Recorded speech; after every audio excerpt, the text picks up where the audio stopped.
Hey, this is Unit 4.1. We're going to talk about congruent figures.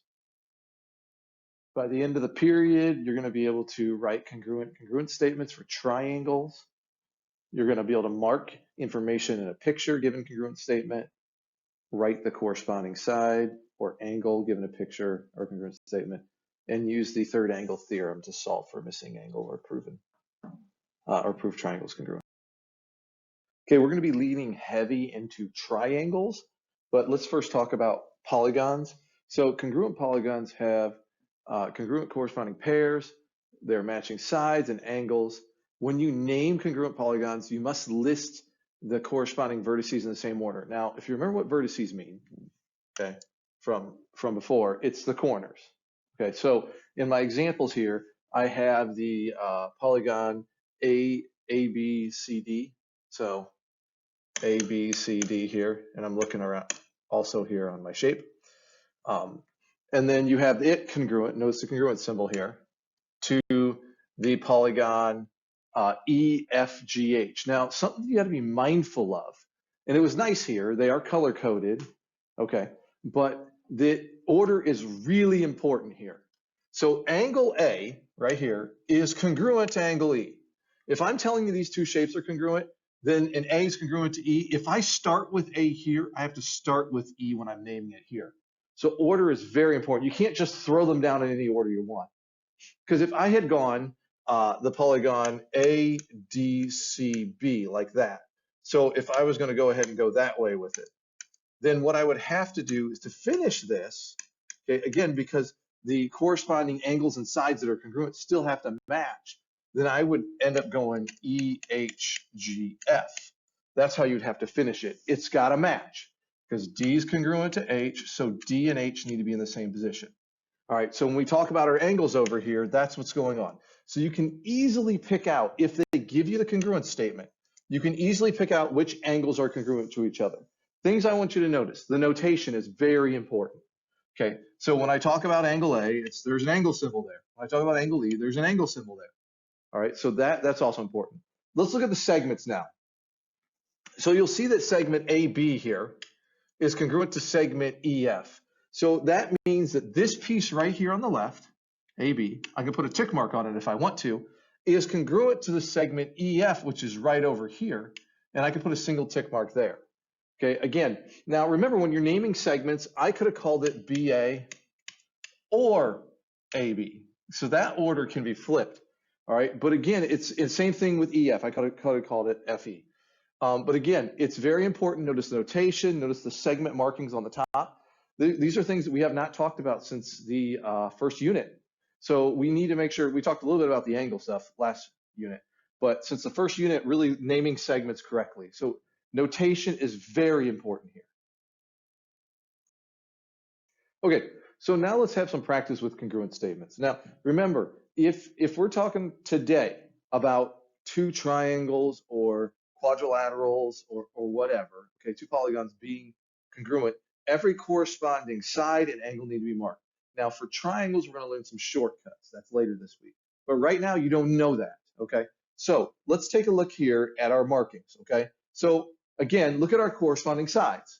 Notice how SU has a single arc mark. So SU right here, or sorry, tick mark. So that SU has a single tick mark. Well, ZY also has a single tick mark. So you know those two sides are congruent. We have UT, that segment is congruent to YX. So there's a double mark on those two. And then TS has a triple, and so does XZ. Now, one thing I do want to point out is that, again, when you're naming a segment, so I could have said SU or US, okay? And if I would have said US, I don't have to, so if instead I would have said this was US, I don't have to say this is YZ, all right? US, SU is the same thing as ZY, which is the same thing as YZ as far as talking about these two segments, all right? Now with angles, again, you're going to notice a single and a double and a triple arc mark. So on the sides, I call them tick marks. On the angles, I call them arc marks. All right, so obviously, you know, you see single and single, so Z and S, a double and a double, U and Y, and then a triple and a triple is T and X. Now, if we're going to then write the congruent statement, you can start your congruent statement any order you want, but when you finish it for the first triangle, you can write it any order you want. For the second triangle, it has to match it. All right, so my congruent statement here, if I said the triangle SUT, so I went from S to U to T, okay? It went from single to double to triple. And I find it easiest to just look at your angles. Now, again, right now, today, you're gonna have the entire triangle marked. So you could go sides, you could go angles, whatever. When we get farther into this chapter, we're going to learn some shortcuts to prove triangles congruent. You're not going to be able to just go all by the sides or just all by the angles. So I went single, double, triple for the arc marks. So I have to also finish with single, double, triple, which it is. Here's a single arc mark, here's a double arc mark, and then there's obviously the triple here. So it has to match. If I would have started it differently, so let's go UST, that's a great U right there. If I would have said, what does that congruent? Oh, also notice how I'm putting these triangle symbols in front of here. Again, this is all important notation. If you forget this kind of notation, you're going to lose points. So just be mindful of that, okay? So U was a double arc mark here. S was a single, and T was a triple. So I have to finish it to match that. So it should be Y, Z, X. Okay, again, because Y was the double, Z was the single, and X was the triple. All right. So you can start it any way you want. You just have to match when you finish. You could also done this by segments. So for instance, let's look here. Okay, what is segment US congruent to? Well, I know that US is congruent to, when I look at this, to ZY. So US has a single tick mark here, and then ZY or YZ has a single there. So if I have US here, I better have ZY or YZ at the start here, and it does. Again, these are ways to kind of check that I write my congruent statement correctly. Okay, what about ST? So ST is the end of this. Well, ST was the triple mark over here. So here's ST here. I know I'm like writing everywhere on here. So then that, again, it better match with the triple, which would be ZX or XZ, which again, it's ZX here. So it does. Our congruent statement is in order, and we're all good here. When you're doing this on your own, this is an easy way to check to see if you set it up correctly. Okay, so this is not in your notes. You can just follow along. Again, I guess just another example here. I'm going to go a little bit faster because I took a little bit of time on that last slide. All right, so again, you see that we have the single arc marks on L, the double L and F. We see the double on M and G, and the triple on N and H. So thinking about this when we talk about angles, which actually we're starting with segments here, but when we think about angles, again, they have to be matched with each other. With the segments, again, it'll be LM. So if you're looking at this side, LM here, that's congruent to GF, which again, I could call it FG or GF. But anyway, so LM, that segment's congruent to FG. MN has a double, so where's our double here? Oh, for GH. And then lastly, the triple is NL, and that's HF on here. All right, so those are corresponding sides. So this could totally be a question I could ask on a quiz, or like a homework check or something here in the next week, where I would give you a shape and say, hey, mark all the corresponding sides. So I'd be expecting, again, if it's triangle and triangle, notice how there's 3 pairings. That kind of makes sense, right? And then with the angles, same thing. There's 3 pairings here.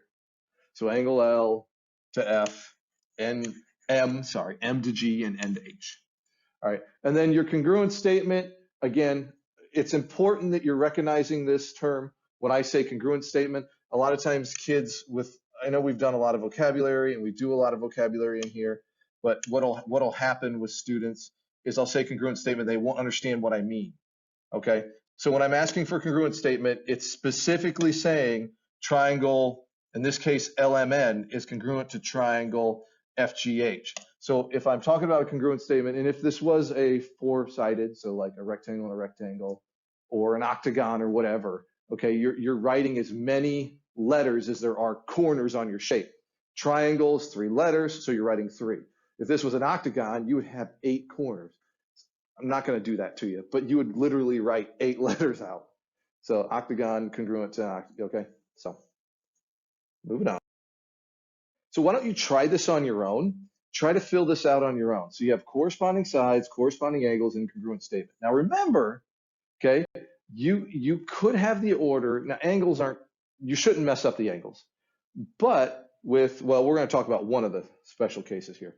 But with your sides on here, again, if you're talking about CB and XW, so CB up here and XW down here, you could have it written as BC instead of CB. All right, and that's not wrong. Anyway, so why don't you pause this and just take a moment to try to fill these in. We will talk about one of these angles being a little tricky. So pause the video. All right, so your corresponding sides, you can take a look at them there. Now I want you to notice the angles here, okay? If we're gonna talk specifically about, so if we look here at our double, and I'm starting with double on purpose here, our double arc mark, well, that's angle W, and our double arc mark here is angle C. So W and C is congruent. I'm gonna use orange, I suppose, to show that, okay? And then we wanna look here at X and B. There's a triple and a triple. So X and B are congruent, so we have it written that way. But I wanted you to notice something here. Why in the world didn't I just say angle V? Why did I write it that way? Hopefully you're thinking about it. The reason we did that is because when I look at my picture, if I say angle V, you don't know what angle I'm talking about. Because there's this angle at V, there's this angle at V, there's this angle at V, and this angle at, whoops, and this angle at V. Okay, there's 4 different angles there. So you're gonna have to be specific. Now, there also, hopefully, you're noticing something else special going on here. And that is these 2 angles here that are marked with, I'm gonna erase some of this stuff that I got on here. Okay, hopefully what you're gonna notice is that this angle here at V is a special situation. It's vertical angles theorem. All right. So again, we didn't use vertical angles theorem because it was already given to you that they were congruent, but I could have left it blank and you could have filled it in, right? So the reason why we didn't just say angle V is because you specifically have to talk about angle CVB. All right. So, and I guess the order was the other way, so I'll just say it that way. So they did angle XVB. This is right here, XVB. So that's this angle here. And then, and remember, the middle is always the middle letter, right? And then we talked about angle BVC, like this angle here. And once again, just like we said earlier, how we could have had segments in different order, these angles can also be in different order. So what you could have done, and I guess I'll write it below it for space reasons, is I could have said, okay, angle WXV, that's the exact, whoops, not WXV, what am I saying? Sorry, my bad, people. We could have said WVX, so we totally could have said that angle there, and we also could have said angle CVB. All right, that would have been the exact same thing as what I wrote here. So you can kind of, you can have those flipped as long as V is the middle of that, okay? Anyway, okay, and then talking about your congruence statement, let me erase this. And then talking about your congruence statement writing for this, why don't you take a second, if you haven't done this yet, and try to write it. Now remember, you could have a different answer than me and still be right. As long as, however you start, which you start any way you want, when you end, you have to match it. So pause the video. Here's your congruent statement. If I started with XVW, then we're ending with BVC. Now, again, other examples here. With XVW, what if you went WXV? Okay, so I went WX from W to X to V here like this.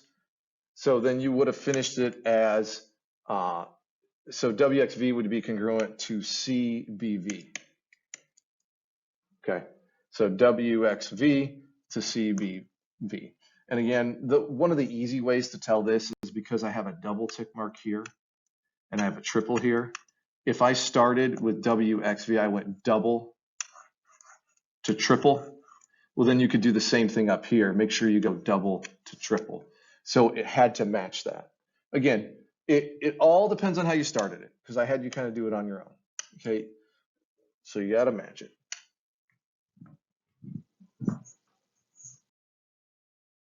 Okay, on here, this is not in your notes. I want you to be really careful. You cannot tell me that S is vertical angles.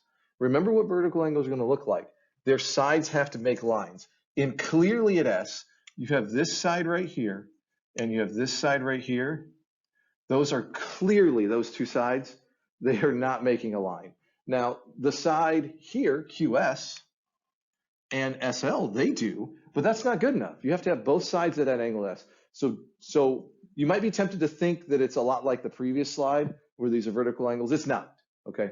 Anyway, so not in your notes. If you want to just kind of think on your own or whatever here, you can take a moment to kind of just think about what's matching. Really, I like to practice the congruent statement. So you can pause the video for a second and just think about what angles you see. But again, hopefully we're getting the idea how to get the correct notation, correct notation, correct notation. So take a moment, you can think about it. So here's your corresponding sides. Here's your corresponding angles. Again, please notice I didn't say angle S for these two. These aren't called angle S because there are multiple angles at S. It's perfectly okay to call this angle Q, to call this angle R, to call this angle J, to call this angle L. That's fine. You cannot say angle S. You got to be specific here. Okay, so QSR is right here. This angle here, maybe I should use a different color. And then we were talking about JSL.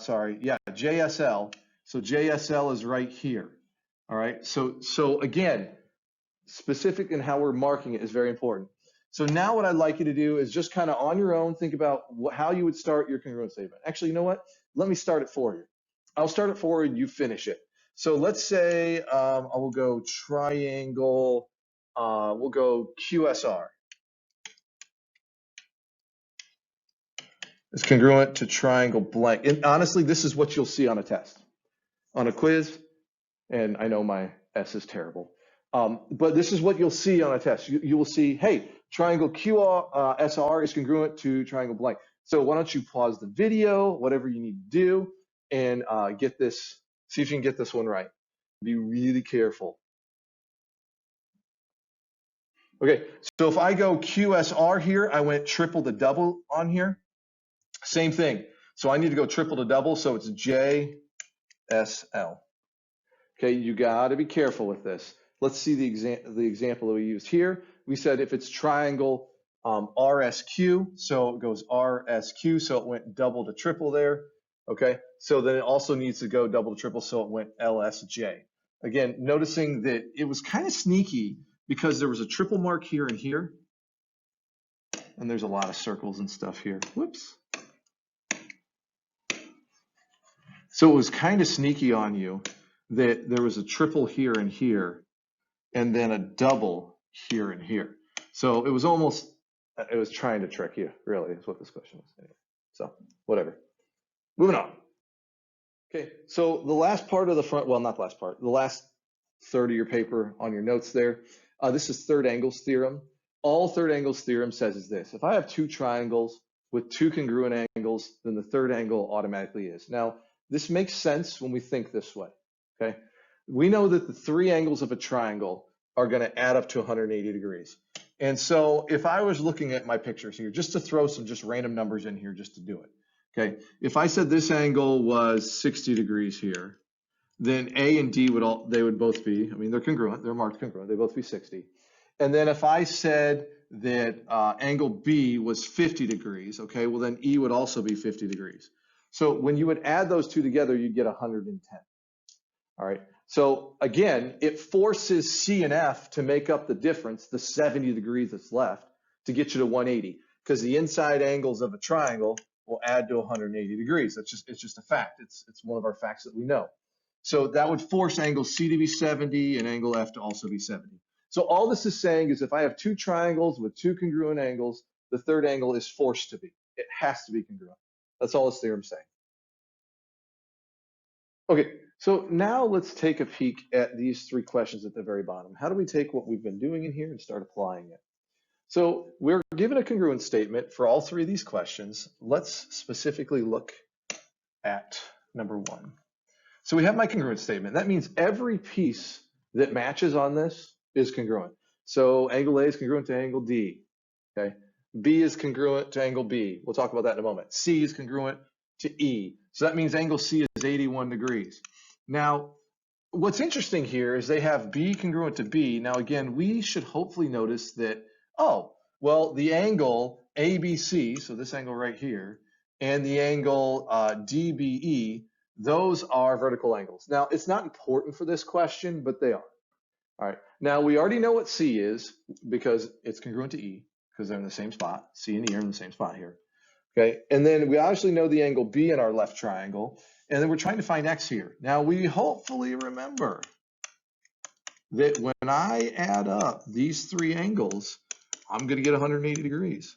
So you're going to go ahead and take the geometry that you know, and we've applied it, and now you're going to do algebra by solving for X. And when you do a little number crunching, subtracting these all over, you get X to be 43. All right, number two on here. Again, all the corresponding pieces are congruent. Now, we also know a little something else, and that is this.